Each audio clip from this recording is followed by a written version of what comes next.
Assalamualaikum warahmatullahi wabarakatuh.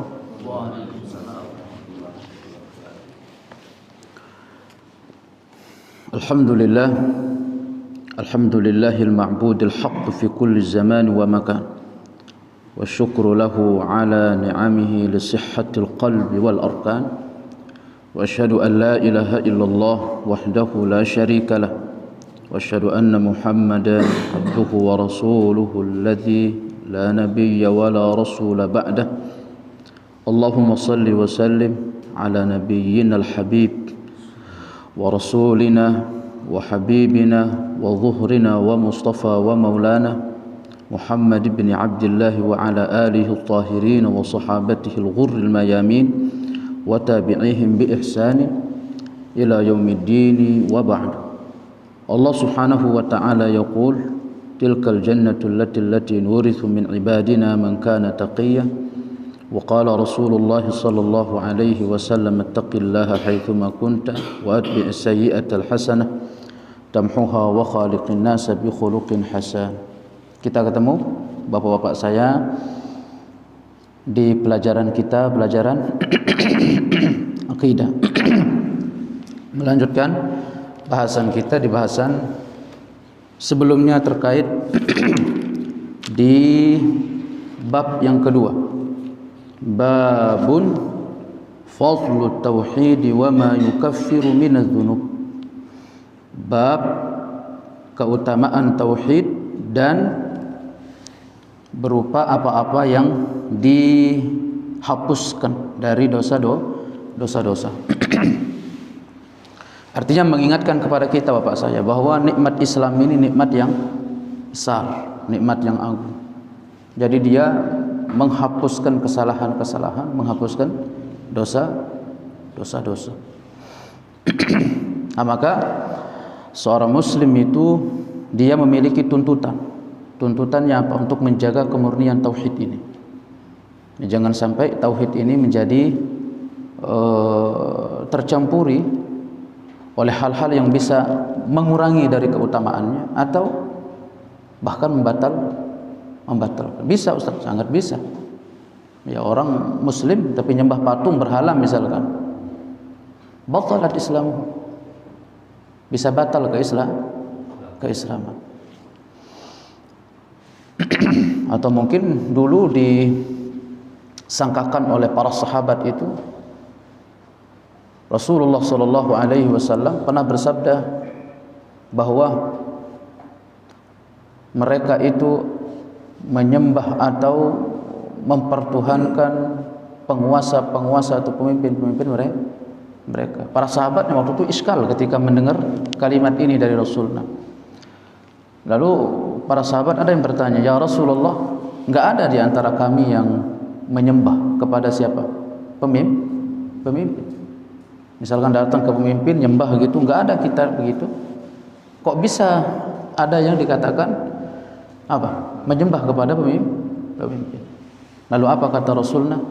Bahwa mereka menghalalkan apa yang diharamkan oleh Allah dan kalian ikut. Dan mereka mengharamkan apa yang dihalalkan oleh Allah, kalian ikut. Itu termasuk menyembah. Ya, artinya jadi yang namanya kufur itu bukan hanya menyembah di depan patung dan berhala.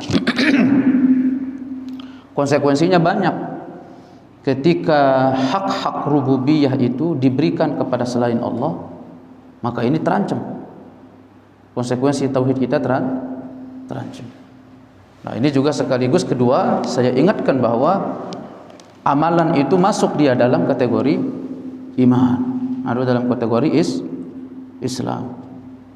Taib, amalan itu termasuk dalam kategori iman. Karena ada kelompok bapak saya, dia mengeluarkan perbuatan itu dari konsekuensi iman. Nah, ini kelompok kita kenal dengan istilah Murji'ah. Ya mungkin sekarang nggak ada namain dirinya Murji'ah, karena kalau namain dirinya Murji'ah, wah semua orang tahu nih, ini kelompok sesat gitu kan. Ya, jadi semua kalau kita sekarang ini ya semua namanya apa? Ahlus Sunnah wal Jamaah. Nah itulah pentingnya ngaji bapak saya. Jadi hakikatnya kita tahu kalau kita belajar itu. Kalaupun dia 1000 kali mengatakan dirinya ahlus sunnah, tapi kalau pemahaman model cara berfikirnya begitu, ya bukan ahlus sunnah.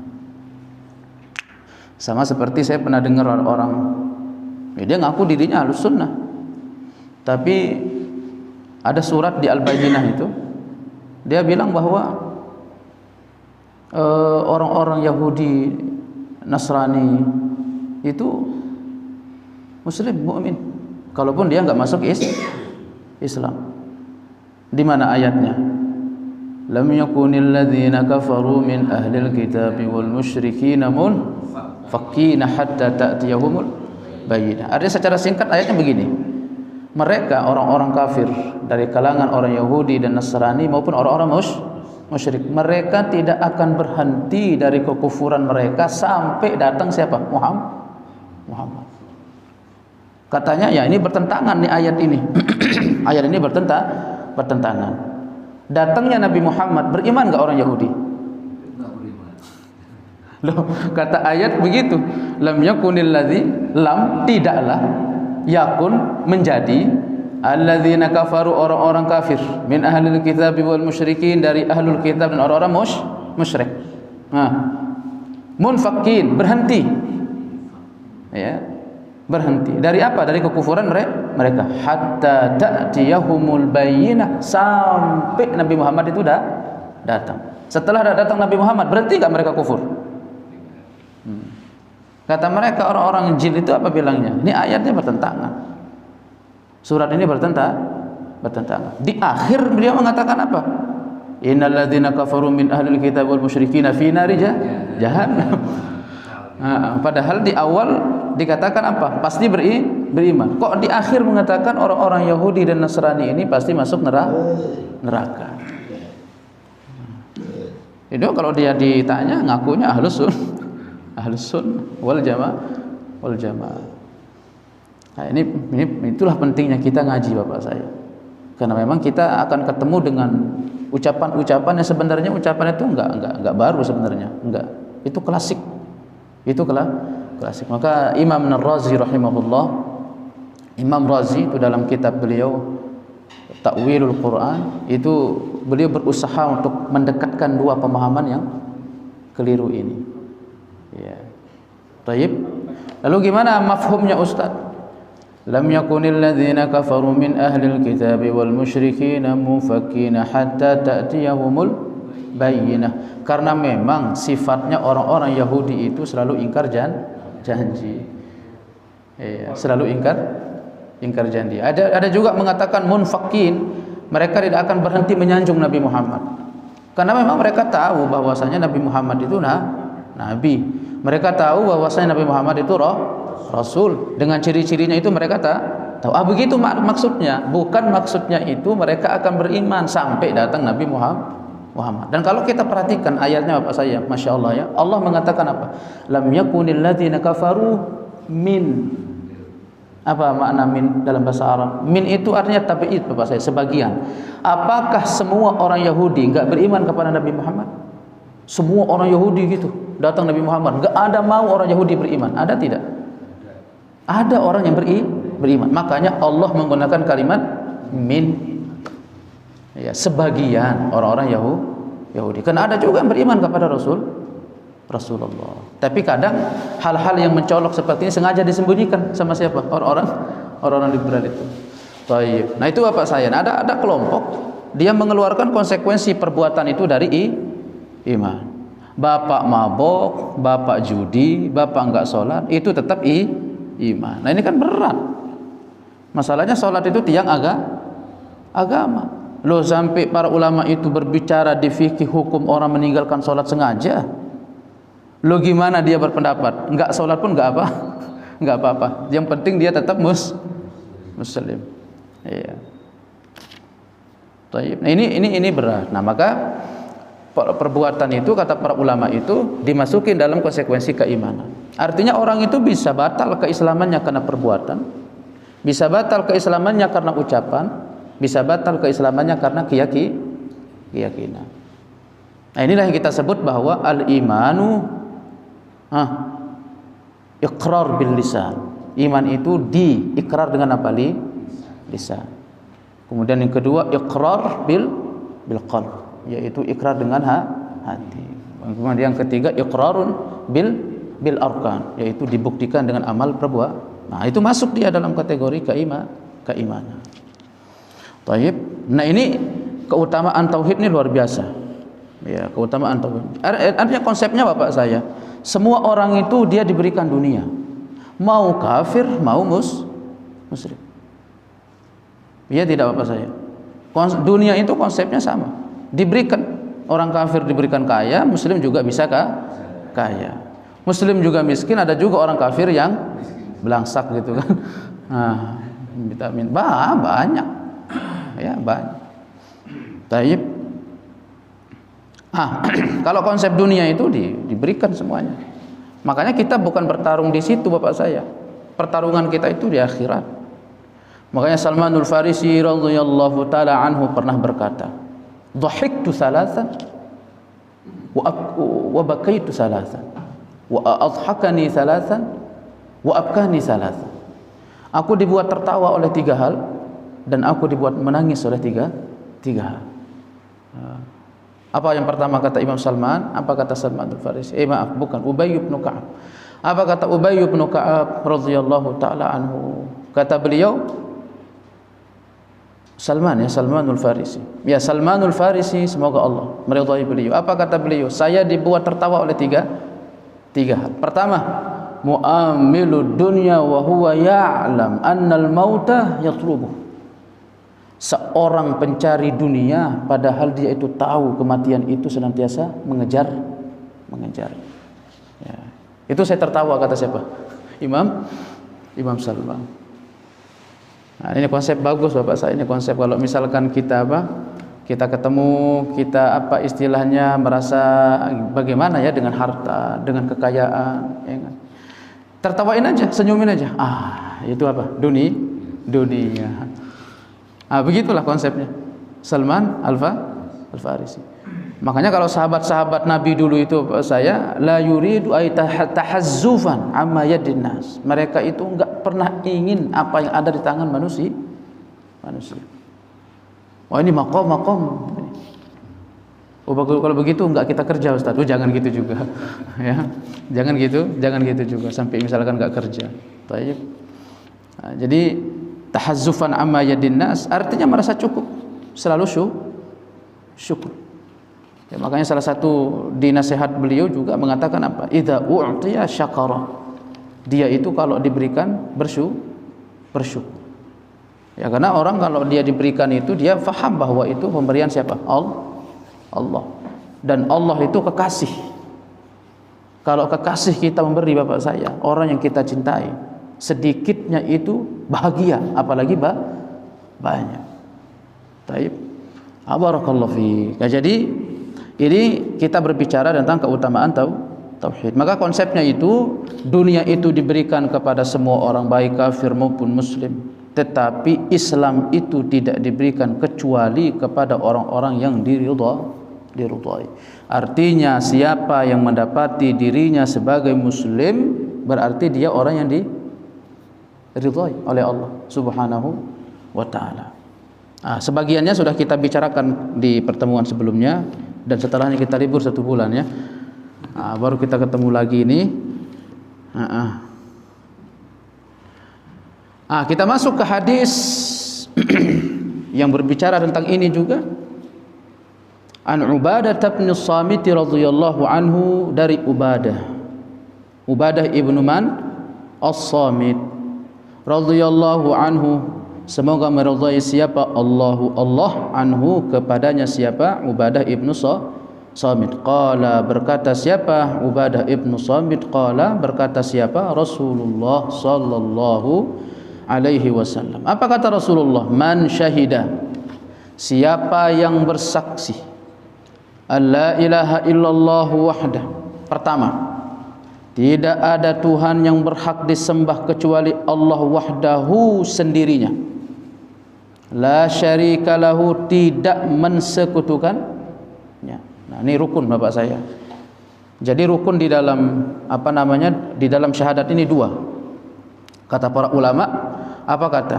Lil kalimatil ikhlasi ruknani huma an-nafyu wal itsbati fahfazanhuma. Itu kata para ulama.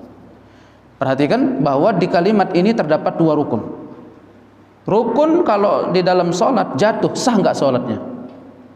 Kalau rukun sholat nih jatuh, Fatihahnya jatuh. Iya. Alhamdulillah gitu ya. Jatuh itu Ustaz, jatuh gitu ya. Alhamdulillah misal gitu ya. Jatuh Fatihahnya Ustaz, jatuh. Berarti apa? Salatnya harus diulang. Ya. Ada lagi misalkan waladhdallin dibaca apa? Waladdallin misal gitu. Ini kan udah enggak sah Fatihah. Makanya yang suka ngimamin belajar apa? Tahsin. Iya. Belajar tahsin. Kadang saya juga sedih juga kata bapak saya. Kadang imam itu jadi ajang-ajang apa ya? Ya politik juga kadang-kadang. Ya karena ketua partai gitu kan, apalagi nanti mau nyalon jadi imam sholat. Ya, jadi imam sholat. Padahal nggak bisa baca. Yo gimana tuh makmum di belakang itu tanggung jawab nanti. Ya, tanggung jawab. Enggak bisa lalu kita mengatakan, oh enggak apa-apa, yang penting sholat. Ya enggak bisa begitu, karena di dalam sholat itu ada rukun, ada syarat sah, ada wajib, ada sunnah. Sama seperti sholat ada rukun. Nah, di dua kalimat syahadat ini kata para ulama apa? Lil kalimatil ikhlasi ruknani huma an-nafyu wal itsbatu fahfazanhuma. Bagi kalimat ikhlas itu dua rukun. Dua rukun itu apa? An-nafyu wal itsbat. Nafyu itu meniadakan. Jadi kalau kita perhatikan di kalimat syahadat la ilaha itu apa? Meniadakan. Tidak ada sesembahan. Semuanya enggak ada bapak saya. Mau Isa, mau Musa, mau Uzair, mau siapa lagi? Patung, mau berhala, mau mayit, mau kubur, semuanya ditiadakan. Tidak ada sesembahan. Illallah. Apa ini? Penetapan. Jadi bukan hanya meniadakan. Tetapi rukun kedua setelah meniadakan itu jangan juga seperti orang ateis. Semua ditiadakan, tapi tidak mau menetapkan. Nah, illallah ini isbat, yaitu apa? Menetapkan. Nah, kalau kita terjemah tidak ada sesembahan kecuali Allah. Ini. Syukran, jazakallah khairah, wa zawwadakallah hirsan, wa zawwajakallah bikran. Tahu artinya, Pak? Semoga Allah menambahimu semangat dan semoga Allah memberimu istri yang mudah. Nambah lagi. Jangan ini di masjid Pak, ini ke Kabul nanti. Barakallahu fiik. Jadi rukun kedua apa? Penetapan. Menetapkan tidak ada sesembahan itu kecuali siapa? Allah. Nah, inilah dia konsekuensi dari apa? Dari agama Nabi Ibrahim. Sifat dari agama Nabi Ibrahim itu apa? Menyembah. Kemudian kedua ikhlas. Pertama menyembah, kemudian ikhlas. Menyembah kepada Allah, kemudian kedua ikhlas. Itulah yang disebut ketika Nabi Ibrahim mengatakan apa? Ketika disebut Nabi Ibrahim apa? Hanifan muslima wa ma ana minal musyrikin.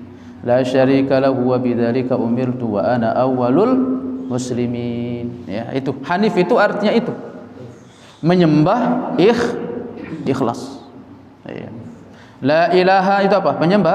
Penyembahan. Kemudian kedua tidak menyekutukannya. Apa ini?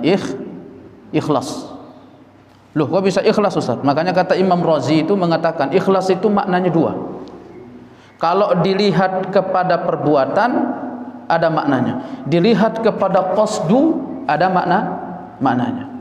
Dilihat pada perbuatan, seorang muslim itu dia tidak ridha sedikit pun satu potong ibadah itu dia berikan kepada selain Allah. Dan ingat Bapak saya, syirik itu bukan meninggalkan penyembahan, bukan. Tapi dia memberikan atau menyamakan. Itu namanya syirik. Makanya syirik itu apa? Seku. Dan perhatikan Bapak saya, Ya, syirik ini dia dibagi menjadi beberapa bentuk oleh para ulama. Saya coba diperhatikan, ya.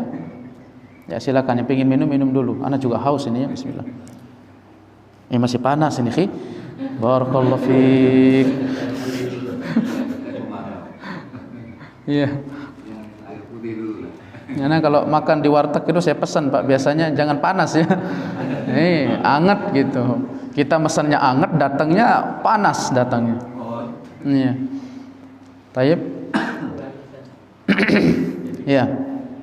Makanya syirik itu kata ulama itu ada berapa? Dua. Ini kita perhatikan. Ada disebut dengan syirkul qawli wal i'tiqad. Ada syirik dalam pernyataan dan keyakinan. Ini pun dibagi dua. Wah, ribet juga nih Ustaz. Enggak apa-apa, kita mulai belajar ya. Syirik ini yang terkait tentang keyakinan dibagi dua. Apa itu? Syirku ta'til. Ta'til itu apa Ustaz? Ta'til itu membatalkan seluruh nama-nama dan sifat Allah. Nah, inilah syiriknya dari mana? Dari mana sisi syiriknya Ustaz? Ada yang bisa jawab enggak? Ada yang bisa jawab enggak?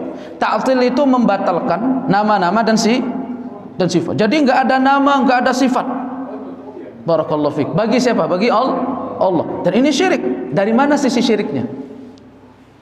Dari sisi menyekutukannya itu dari mana? Bisa ketemu enggak kira-kira? Apa kata para ulama? Syiriknya itu yushbihullahil wujud bi'adamil wujud, kata ulama. Syiriknya di mana syiriknya? Dia menyamakan Allah yang ada dengan sesuatu yang tidak ada. Di situ syiriknya. Jadi ketika dia membatalkan nama-nama dan sifat Allah, jadi ada enggak itu Allah? Enggak ada. Karena nama-nama dan sifatnya dibatalkan. Ini perhatikan Bapak saya. Ini namanya mu'attil. Ya, ini namanya membatalkan seluruh nama dan sifat. Ya karena memang cara mereka itu mesum, memang mereka ya. Mesumnya gimana Ustaz mesumnya? Iya, jadi seluruh nama dan sifat itu mereka samakan dengan makhluk. Akhirnya apa? Agar tidak sama, akhirnya apa? Dibuang. Ya. Makanya ada mengatakan bahwasanya zat lais bis sifat, kata mereka. Zat itu bukan sifat. Karena kalau makhluk zat bersama dengan sifat, berarti Tuhan tidak ada sifat. Ini kan bahaya Pak saya. Padahal Allah mengatakan apa? Ar-Rahman, Ar-Rahim. Ini apa ini? Sifat. Qadir, Maha Kuasa. Ini apa ini? Sifat. Maha Kuasa. Padahal kita menghafalkan nama-nama dan sifat Asmaul Husna. Ya. Tayyib. Allah Rahman, Rahim, Ya Malik, Ya Quddus, Ya Salam, Ya Mu'min, Ya Muhaimin, Ya Aziz, Ya Jabbar, Ya Mutakabbir, Ya Khaliq. Ya, itu kan nama-nama dan sifat. Khaliq apa Khaliq? Pencipta. Ya, barakallahu fiik. Ini dibatalkan sama mereka. Enggak ada lagi Rahim, enggak ada lagi Rahman. Barakallahu. Nah, syiriknya di mana di sini? Menyerupakan Allah dengan yang ada dengan sesuatu yang tidak ada. Kemudian kedua, kata para ulama itu bentuknya apa? Syirkut tashbih. Nah, kalau yang pertama ini kelompok yang mempeloporinya apa? Ada Jahmiyah, Mu'tazilah. Ini kelompok yang Jaham bin Safwan. Makanya mereka dikenal kelompoknya dia apa? Jahmiyah. Pengikutnya si Jaham. Si Jaham ini dulu murid, tetapi dia ini menyempal dari pelajarannya siapa? Ulama-ulama tabi'in. Jadi ulama-ulama kita dari tabi'in itu buka kajian. Jaham enggak mau ngaji. Sempalan. Dia keluar, dia bikin kajian sendiri. Bikin kajian sendiri. Akhirnya keluar dia pendapat bahwa tidak ada nama dan sifat bagi Allah. Ini kan berat buat saya. Nah, kemudian kedua, apa? Syirkut tasbih. Apa syirik tasbih? Syirik tasbih ini menyerupakan. Ketika Allah menetapkan dirinya Rahman, berarti sama dengan Rahman makhluk. Allah Maha Pengasih juga sama dengan makhluk pengasih. Ketika Allah mengatakan dirinya Rahim, sama dengan makhluk. Qadir sama dengan makhluk. Bari, Khaliq sama dengan makhluk. Ini tasbih. Nah, inilah akidahnya orang-orang penyembah apa? Berhala. Karena mereka meyakini pada berhala itu adalah mewakili sifat dari Tuhan. Faham? Nah, itu kerancuan berfikir mereka. Makanya dulu orang-orang musyrik di Mekah itu bilang apa? Kami enggak menyembah dia Muhammad. Ini hanya miniatur Tuhan. Miniatur. Jadi artinya apa ya? Miniatur namanya ya. Iya. Jadi sebenarnya terjemah dari Tuhan lah begitu. Iya. Terjemah dari Tuhan. Ya, berkembang pemahaman ini akhirnya mengatakan bahwasanya Tuhan bersemayam di dalam tubuh apa? Di dalam tubuh patung dan berhala. Ya, akhirnya berkembang bahwasanya matanya patung bisa terbuka. Ya kan begitu keyakinan mereka. Nah, jadi bapak saya apa tadi? Syirik apa? Tasbih, yaitu menyerupakan Allah dengan makhluk. Inilah yang mengantarkan mereka menyembah patung dan berhala. Kemudian yang kedua, dari bentuk yang pertama yaitu apa? Syirkul i'tiqad wal qaul, yaitu syirik keyakinan dan pernyataan. Kemudian kedua, syirkul af'al, syirik dalam perbuatan. Apa contohnya? Fil hub, dalam cinta. Di satu sisi dia cinta kepada Allah, di satu sisi dia juga sangat cinta kepada selain Allah. Nah, ini bisa jatuh kita bapak saya. Nah, ini kita makanya kemurnian ini perlu dijaga. Bisa Ustaz, bisa ya, karena dia terlalu cinta sama istrinya, berbuat atau menyekutukan, mendahulukan istrinya daripada Allah, bisa enggak? Bisa ya, karena terlalu cinta sama keluarganya. Makanya di sini diuji dulu kaum beriman. Ketika Allah berfirman, la tajidu qauman yu'minuna billahi wal yawmil akhir yuwadduna man haddallaha wa rasulah. Engkau tidak akan mendapati wahai Muhammad orang-orang yang beriman kepada Allah dan hari akhirat. Tidak mendapati apa ya Allah? Yuwadduna man haddallaha wa rasulah. Ya, yaitu mereka berkasih sayang dengan orang-orang yang menentang Allah dan Rasul. Makanya Allah katakan apa? Yuwadun. Makanya di dalam bahasan akidah nanti akhir-akhir bapak saya kita akan bahas tentang al-wala wal bara, loyalitas dan benci. Bahkan kata para ulama, bahasan ini pokok dari tauhid. Teori, alhamdulillah kita sudah tahu banyak teori. Tetapi Allah setelah menjelaskan kepada kita semua ilmu itu, Allah mengajarkan kita satu hal. Perhatikan dengan siapa kamu bergaul. Maka kata para ulama yaitu apa? Tentang konsep al-wala wal bara. Jadi kita bergaul sama orang kafir, bergaul sama orang munafik, itu ada batasan. Ya kalau mereka kan agama mereka kan nggak ada batasan. Seperti misalkan contoh, kalau nggak ada manfaat kita nggak boleh masuk gereja. Ya kalau mereka memang nggak ada syariat. Kalau mereka boleh masuk masjid nggak mereka? Ya boleh kalau mereka. Bahkan mereka itu boleh membangun masjid. Ya kalau kita boleh nggak bangun gereja? Karena kita ada konsep. Nah, al-wala wal bara itu sebagaimana Rasulullah katakan, yaitu apa? Al-mar'u ala dini khalilih. Seseorang itu sesuai dengan agama temannya. Falyanzur ahadukum man yukhalil. Maka hendaknya dia melihat seseorang itu dengan siapa berteman. Masya Allah bapak saya. Makanya al-wala wal bara itu, makanya kalau saya katakan al-wala wal bara itu dua kaedah atas sama bawah. Kaedah pertama, dengan al-wala wal bara kamu itu tahu dengan siapa kamu itu loyalitas. Siapa? Orang-orang mukmin, muslim. Jadi persaudaraan kita itu bapak saya dua kalimat syahadat. Siapa yang mengatakan la ilaha illallah Muhammadur Rasulullah, kita saudara. Dengan kalimat ini bapak saya, maka engkau itu bisa mampu dan bisa menyikapi sesuai dengan kekeliruan saudaramu semuslim. Itu al-wala wal bara. Nah sekarang saya sedih nih bapak saya. Sedihnya apa? Nah materi ini hilang dari radar. hilang dari radar, kurang dibahas. Akhirnya apa? Orang kebablasan. Akhirnya orang bingung, dia nggak tahu dengan siapa berloyalitas, dengan siapa berlepas diri. Akhirnya al-wala wal bara itu dibangun di atas ADRT organisasinya. Ini perlu saya sebut ini supaya di masjid atau di mushola al-mujahidin jangan sampai ada yang seperti itu. Ada orang membangun loyalitas dan benci itu di atas ADRT organisasi. Ada orang yang membangun di atas corak dan baju warna organisasi, corak dan baju kelompok. Jadi dia nggak tahu. Bahkan sampai kita dapati bapak saya, ada orang bisa duduk bermanis muka dengan orang-orang kafir. Begitu dia duduk sama muslim, mungkin di salah satu sisi dia berbeda pendapat dengan muslim, nggak bisa dia senyum sama saudara muslim. Itu yang terjadi sekarang. Loyalitasnya kemana, bencinya kemana. Tapi kalau sama orang kafir, masya Allah, duduk saling rangkul. Iya nggak bapak saya? Tapi kalau sama muslim, waduh, ini kelompok sebelah ini.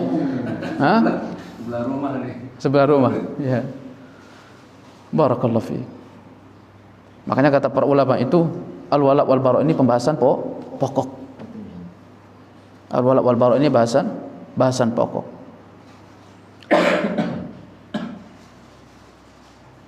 Kalau di pembahasan kitab As-Salasatul Usulnya Syekh Muhammad Ibn Abdul Wahhab, itu pembahasan ketiga. Ya, apa kata beliau? Anna man ata'a Allah wa rasulah. Siapa yang taat kepada Allah dan Rasulnya, maka konsekuensinya itu dia cinta kepada orang yang cinta kepada mereka, kepada kalimat ini, kemudian benci kepada musuh-musuh dua kalimat ini.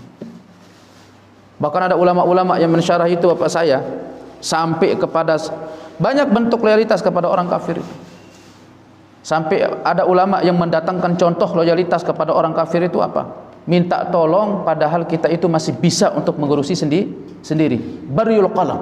Baryul qalam itu enggak? Baryul qalam. Baryul qalam itu menajamkan pensil.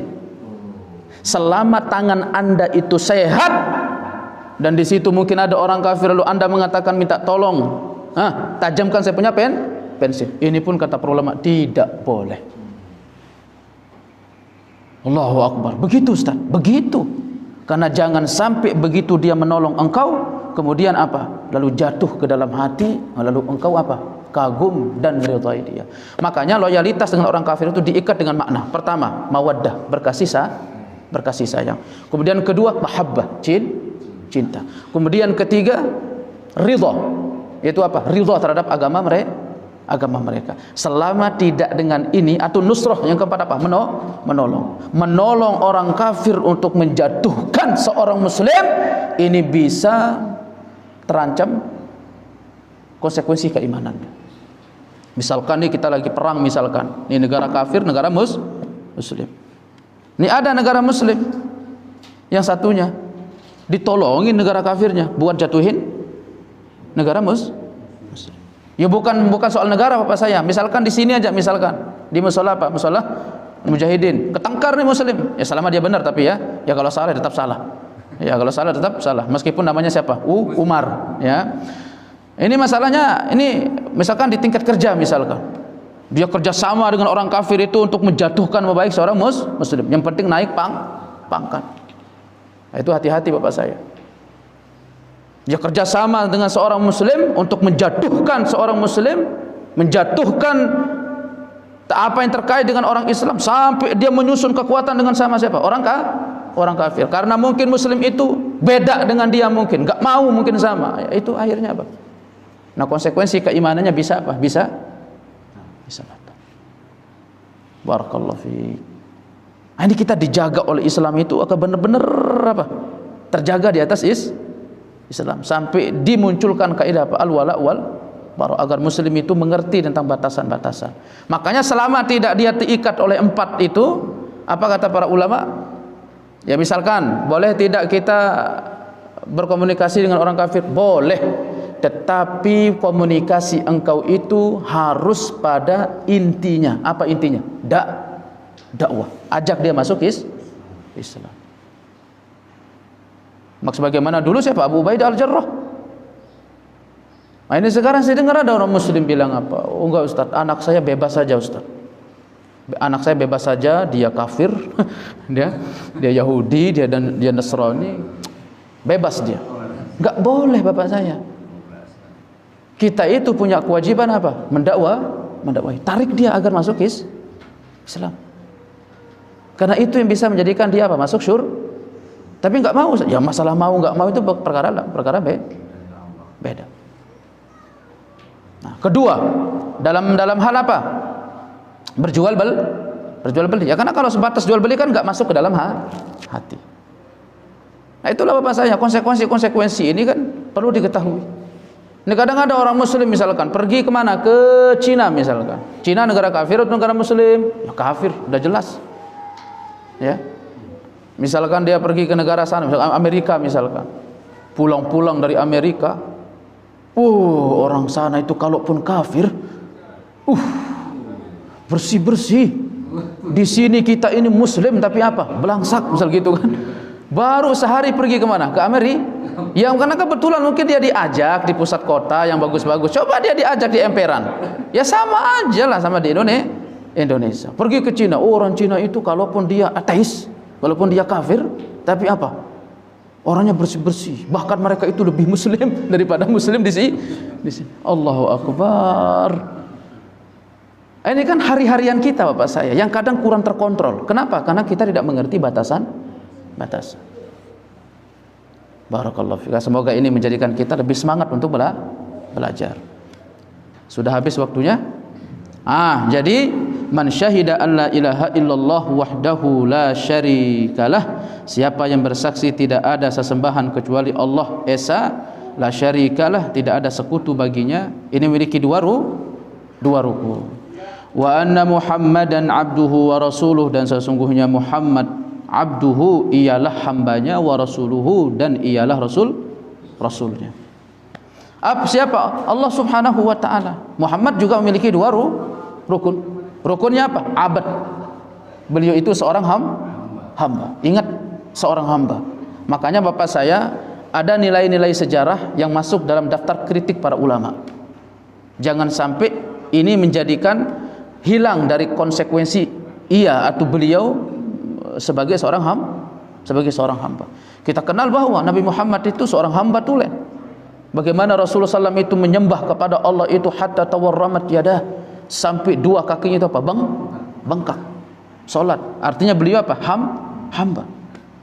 Bukan lalu karena Nabi lalu berhenti salat. Bukan karena beliau Rasul lalu berhenti salat. Bukan karena beliau Nabi lalu punya istimewa hak rububiyah. Bisa ini, bisa itu, bisa menyembuhkan, bisa apa? Bisa misalkan apa? Kita katakan hak rububiyah. Ya. Karena beliau itu diikat dengan apa? Hamba. Kemudian rukun kedua apa? Rasul. Antara hamba, Rasul.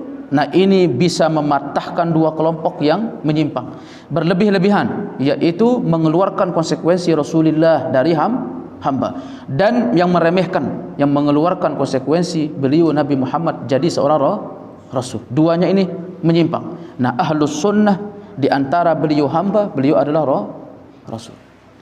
Ini dua rukun. Baik.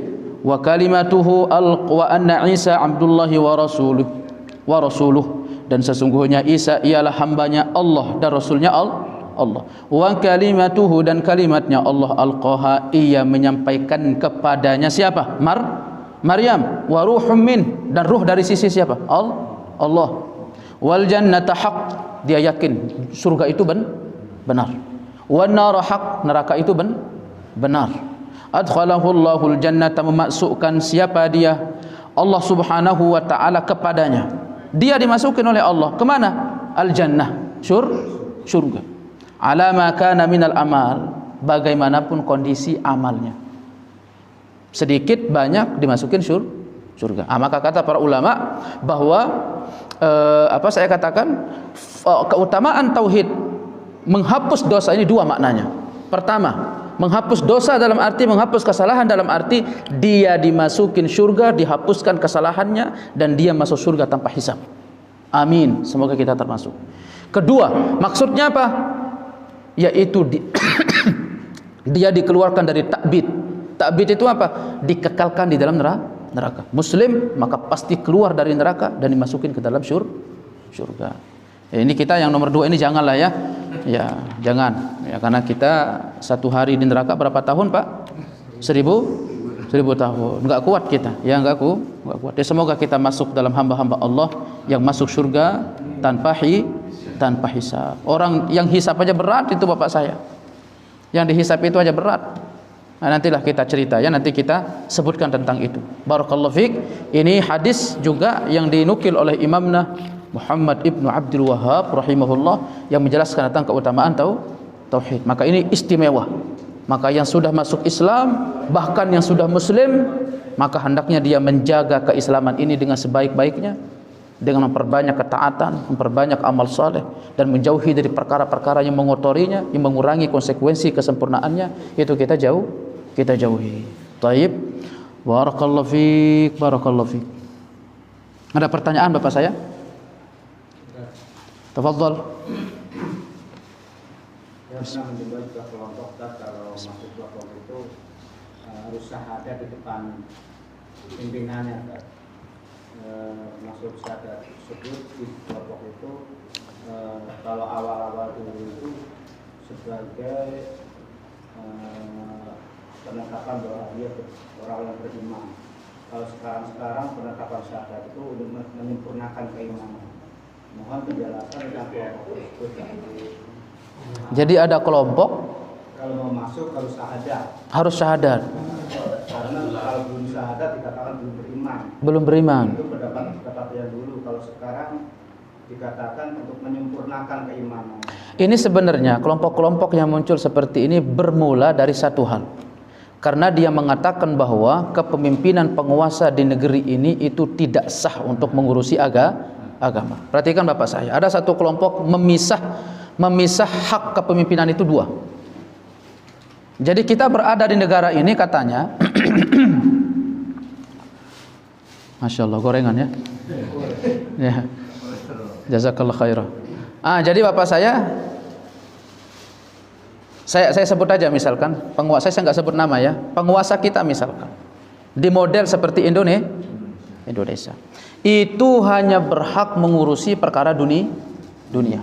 Jadi perkara akhirat tidak. Ini juga salah. Ini juga keliru. Ya, maka keyakinan kita seorang muslim, ibadah kecil sampai besar pun kita berada di belakang mereka. Apalagi perkara besar seperti apa? Jihad. Ya. Maka itulah kata para ulama, jihad keluar perang itu tidak boleh kecuali izin penguasa. Jangan nanti Bapak ujuk-ujuk Palestina lagi perang misalkan. Udah saya berangkat aja deh. Iya. Taib. Bahkan saya pernah baca hadis Bapak saya. Baca hadis Rasulullah SAW mengatakan, jangan tanya-tanya tentang 3 orang. Jangan tanya-tanya. Kalau dia hilang, biarin dia hilang. Kata Rasulullah. Pertama siapa? Orang yang membangkang kepada pemimpinnya.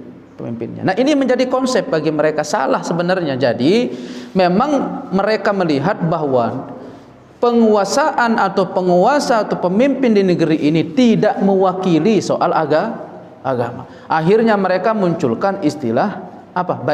Baiat atau istilah apa? Mencari pemimpin lain untuk mengurusi agama. Nah, ini yang banyak menjamur sekarang, dan masyarakat kita banyak dikocehkan oleh yang seperti ini. Apalagi dia punya ketenaran, punya keterkenalan dan segala macam. Ini kan menjadi apa? Rancu di tengah masyarakat. Makanya kalau dari dulu di kajian saya, silakan Anda datang, Anda nggak datang pulang, silakan. Nggak ada istilah kalau ngaji saya berjanji kalau saya keluar dari sini. Nah, kan ada sebagian Pak kelompok. Ada orang masuk organisasi itu disumpah baiat dulu. Saya pernah diskusi sama orang, Ustadz saya pengen keluar dari organisasi. Ya keluar aja, kenapa? Kan tinggal keluar. Enggak Ustaz, saya tapi dulu pernah baiat. Apa baiatnya? Sumpah, kalau saya keluar dari organisasi maka saya dilaknat oleh Allah sampai 7 keturunan. Begitu. Dan ini kita ketawa bapak saya, tapi ini benar adanya. Akhirnya itulah yang menjadikan dia takut keluar dari kelompok. Bayangin bapak saya. Akhirnya apa? Orang-orang bodoh, orang-orang tidak tahu itu menjadi sasaran eksploitasi keuntungan pribadi. Itu pentingnya belajar bapak saya. Maka saya katakan sama adik-adik dan anak-anak saya, kamu itu bisa jadi ulama. Ya, jangan sampai kita terus menjadi apa? Penindasan orang-orang yang memiliki niat-niat keuntungan pribadi. Apalagi yang lagi sekarang viral, dukun-dukun yang itu.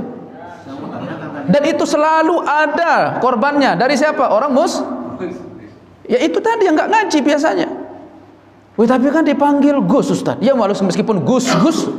Ya, tapi kalau udah menjadi dukun ya dukun. Lahirnya bulan Agustus. Ya, Agustus gitu ya.